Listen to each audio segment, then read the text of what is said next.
தீபாவளி பண்டிகையை முன்னிட்டு ஆம்னி பேருந்துகளில் அதிக கட்டணம் வசூலித்தால் கடும் நடவடிக்கை எடுக்கப்படும் என்று தமிழக போக்குவரத்து ஆணையர் எச்சரித்துள்ளார்.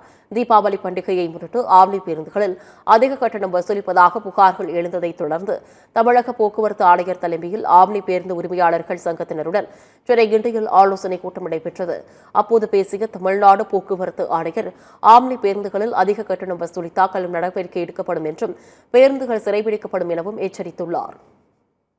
இதன் பின்னர் செய்தியாளர்களுக்கு பேட்டியளித்த ஆம்னி பேருந்து உரிமையாளர்கள் சங்கத்தினர், பண்டிகை காலங்களில் வெளியூர் சென்று சென்னை திரும்பும் பேருந்துகளில் போதிய பயணிகள் என்று இருக்கைகள் காலியாக இருப்பதால் அதனை ஈடு செய்ய குறைந்த அளவில் கட்டணம் உயர்த்தப்படுவதாக தெரிவித்துள்ளார்.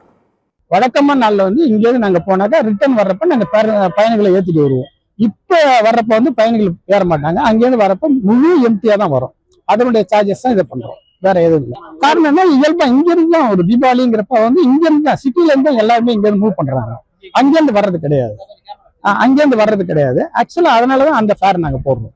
நாங்க பொதுவாகவே எல்லாமே அதான் போடுறோம். 17-18ஆம் தேதி சில பேருந்து பண்றாங்க. அது எங்க அசோசியேஷன் கிடையாது. எங்க அசோசியேஷன்ல அந்த ஃபேரை நாங்க போட சொல்றது இல்ல.